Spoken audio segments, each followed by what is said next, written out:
En trithérapie, il y a des effets secondaires qui sont quand même assez lourds à supporter. Je me suis rendu compte que l'usage du cannabis me permettait d'atténuer ces effets secondaires. Je ne vois pas qui peut m'empêcher d'user ça, quoi. Le message de santé publique doit donc être prudent et bien adapté. Si un patient est en train de mourir d'un cancer et qu'il a besoin de marijuana, je pense que ce serait un manque d'éthique de l'empêcher d'en utiliser pour des raisons politiques. Les Pays-Bas ont été les premiers à inscrire le concept de drogue douce dans leur législation. La consommation n'y est pas considérée comme une infraction. La vente de cannabis, autorisée, est strictement réservée aux coffee shops. Tous les ans, les amateurs se réunissent à Amsterdam à l'occasion de la Cannabis Cup, une sorte de championnat du cannabis. We've got the double bubble. This is the kind that has been a three-time winner in the Cannabis Cup. Hey, here we go. First place. This is very clean. It's called Premier Cru. It's like the wine. It's a vintage hash.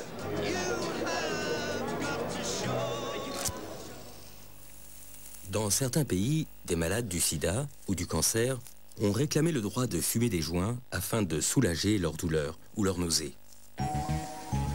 Ils ont bousculé la législation au Canada, en Australie et en Europe, où le cannabis est autorisé pour des raisons médicales. La marijuana est une drogue et elle produit des effets qu'on ne peut pas demander aux gens de tolérer dans leur vie de tous les jours.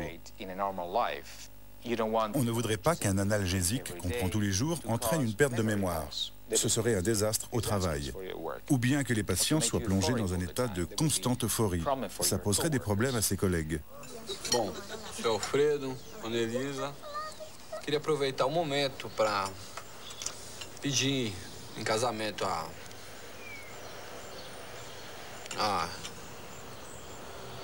a mão da... Ai. Natália. Natália. A maconha mata de vergonha. On ne va pas discuter si c'est dangereux ou pas l'utilisation récréative des cannabinoïdes. Ce n'est pas mon sujet. Mon sujet, c'est que les cannabinoïdes, le système cannabinoïde endogène, c'est une cible très, très bonne pour chercher de nouveaux médicaments. La douleur est sans doute l'un des domaines dans lequel la recherche cannabinoïde pourrait avoir le plus d'impact. Le problème est alors d'élaborer, à partir de la biologie endocannabinoïde, un antidouleur qui n'aurait aucun effet secondaire, ne provoquerait pas l'euphorie, la désorientation ou encore la perte de mémoire qui sont inhérents au THC. Le problème du cannabis, c'est qu'il envahit le cerveau et stimule tous les récepteurs. Les chercheurs essaient donc de trouver le moyen d'agir directement sur le système cannabinoïde, sur l'anandamide par exemple. Or, il existe aussi des récepteurs cannabinoïdes en dehors du cerveau. Ces récepteurs jouent un rôle dans la régulation de la douleur. Daniel Piomelli a donc développé un médicament antidouleur qui agit sur ces récepteurs de façon très localisée, et donc sans effet secondaire sur le cerveau. Il a ensuite testé ce remède sur des rats souffrant d'une nerf sciatique.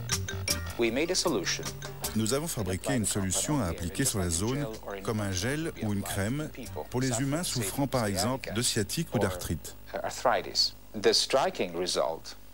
Le résultat étonnant, c'est que les animaux traités à base de substances cannabinoïdes ont montré un comportement indiquant une disparition complète de la réponse de douleur. Ce type de crème pourrait traiter des douleurs qu'aucun médicament n'arrive à soulager aujourd'hui. Par exemple, des douleurs tenaces que provoquent des lésions au niveau des nerfs. Un autre état qui pourrait être traité avec les cannabinoïdes, c'est l'anxiété, la dépression. Des expériences sur les animaux ont montré que si on bloque la désactivation de l'anandamide, le chemin qui mène à la destruction de l'anandamide, et qu'on augmente la quantité d'anandamide, au lieu d'avoir les effets que provoque l'activation des récepteurs cannabinoïdes, on n'aura que des effets très sélectifs, y compris un important effet anti-anxiété chez les animaux. Quand l'anandamide a achevé sa mission dans la synapse, elle retourne dans le neurone. Elle est alors éliminée par d'autres molécules. Si un médicament empêchait cette destruction, l'anandamide pourrait agir beaucoup plus longtemps. Ça ne veut pas dire que ça fonctionnera sur les humains de la même manière, mais c'est un début et nous pouvons maintenant développer de nouveaux composants qui nous mèneront peut-être à des médicaments contre l'anxiété pour les humains. Je ne pense pas que la création d'anxiolytiques ou d'antidépresseurs basés sur le système endocannabinoïque sera facile, ni même qu'ils seront disponibles dans les 2 ou 5 prochaines années. Mais je crois que dans les 10 à 20 ans à venir, des médicaments pour les troubles neuropsychiatriques basés sur le système endocannabinoïde seront utilisés à grande échelle. Plus étonnant encore, on découvre aujourd'hui que certaines maladies seraient dues à des dérèglements du système cannabinoïde. Dans le cerveau, l'hypothalamus participe à la régulation de l'appétit.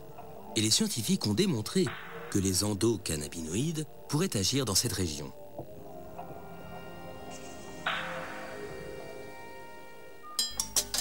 Cette propriété peut servir pour soigner l'obésité. Une société pharmaceutique est sur le point de mettre sur le marché un nouveau traitement contre l'obésité, inspiré par la science du cannabis.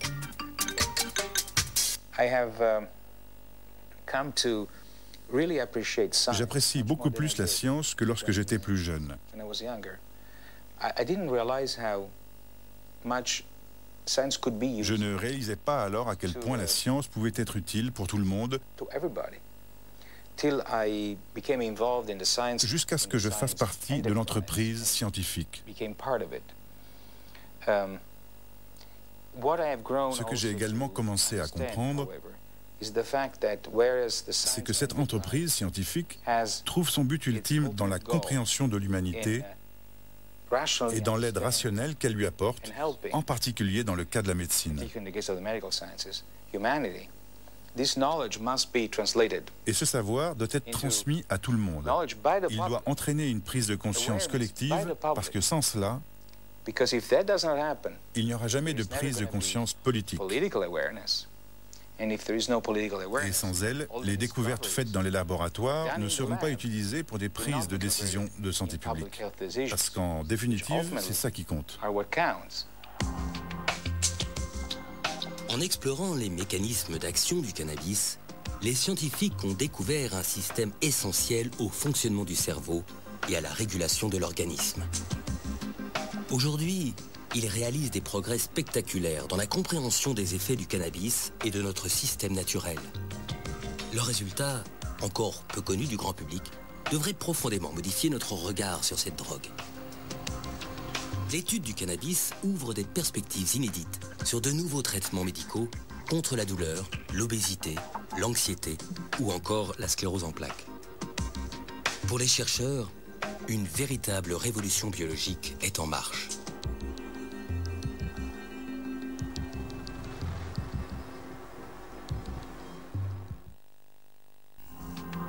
Demain, le dernier volet de notre série Drogue et cerveau sera psychédélique. On y parlera des plantes hallucinogènes, de leur utilisation dans les rituels anciens et de la manière dont elles affectent notre conscience. Ces drogues, les plus vieilles drogues du monde, sont aujourd'hui détrônées par le LSD et l'ecstasy. À demain pour tout savoir ici ou sur le net.